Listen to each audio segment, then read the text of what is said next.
In the dry, sun-baked landscape of Rajasthan, India, there lies a ruin unlike any other. Its massive stone walls stand against the backdrop of the Aravalli Hills, weathered by centuries of wind, heat, and time. This is Bhangarh Fort, known to archaeologists as an important 16th-century stronghold, to historians as a window into the Mughal-era Rajput kingdoms, and to locals as a place that should never, ever be entered after dark. The Archaeological Survey of India has even placed an official warning at the gates: no entry after sunset and before sunrise. While the official reason cites safety concerns in a fragile and abandoned site, generations of oral history and witness accounts claim something far more chilling. This is a place where people see things, hear things, and sometimes never return. To understand Bhangarh, we must travel back to the year 1573 CE. Raja Bhagwant Das, ruler of Amber and a powerful Rajput noble under the Mughal Emperor Akbar, decided to build a fort town for his second son, Madho Singh.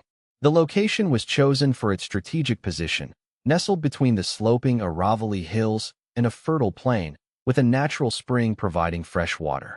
The fort's design reflected the military architecture of its time: massive outer walls, fortified gateways, and a complex interior filled with temples, markets, havelis, and palaces.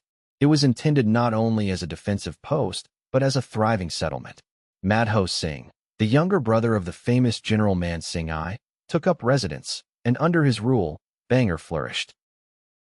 In its prime, the fort town of Bhangarh was vibrant. The main market street, or bazaar, was lined with traders selling textiles, spices, jewelry, and pottery. Women dressed in brightly colored ghagras and men in traditional turbans filled the streets, while the sound of temple bells and devotional songs carried through the air. The Gopinath Temple, dedicated to Lord Krishna, stood as a spiritual center, its sandstone walls finely carved with floral and mythological motifs. The royal palace complex at the highest point of the fort gave sweeping views of the valley below. From a historian's perspective, Bhangarh represented the economic and cultural prosperity of the Rajput states under the Mughals. But prosperity in Rajasthan was often fragile, threatened by droughts, invasions, and political rivalries. By the late 16th century, trouble began to creep into Bhangarh's story. Historical records are scarce, but there is evidence that the fort faced repeated conflicts with neighboring regions. Adding to the strain were environmental challenges. The area around Bhangarh, though initially fertile, could not always withstand the region's unpredictable monsoon cycle. A severe drought or crop failure could devastate the population. Over time, the once bustling streets began to empty. By the mid-18th century, Bhangarh was largely abandoned.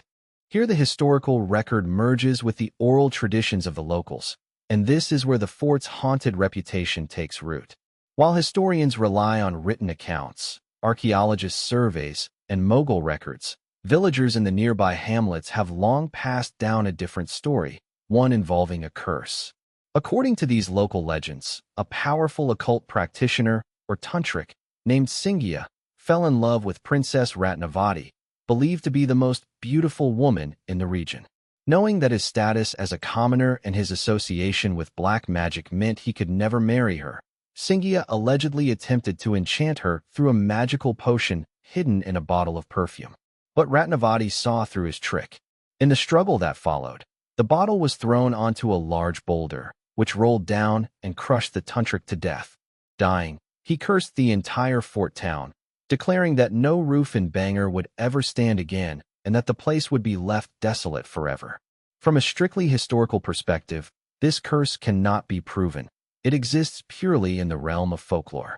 Yet it is striking that the fort truly did fall into ruin.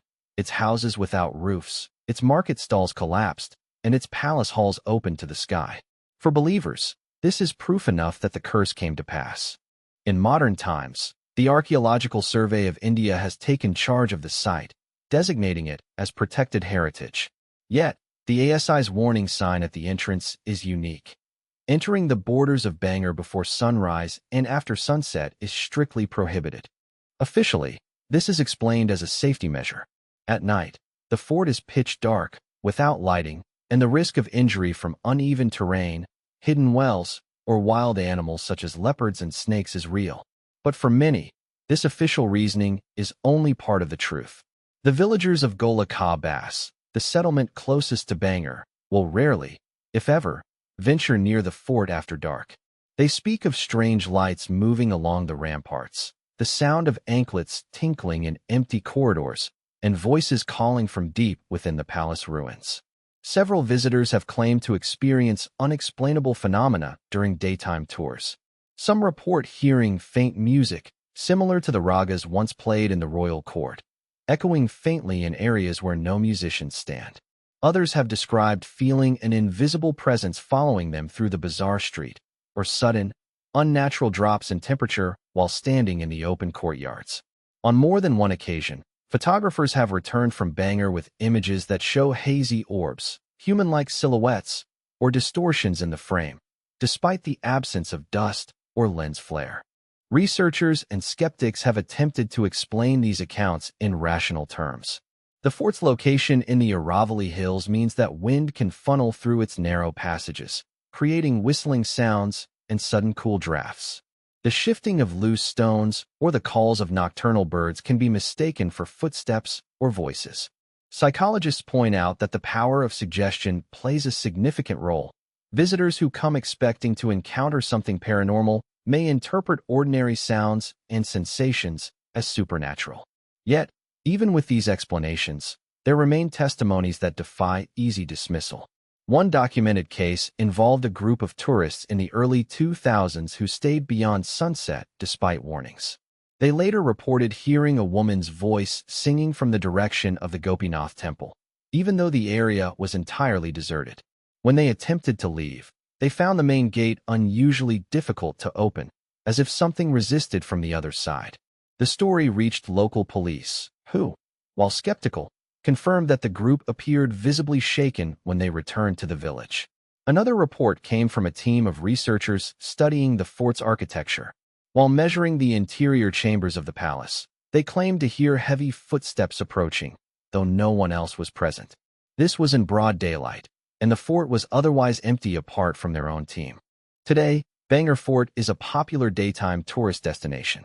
Visitors can explore the ruins, walking the same streets where merchants once sold their goods, and climb to the palace to see the sweeping views of the surrounding landscape. Guides share both the documented history and the local legends, leaving it to visitors to decide what they believe. The temples, Gopinath, Someshwar, Mangla Devi, still stand, their stone carvings weathered but intact.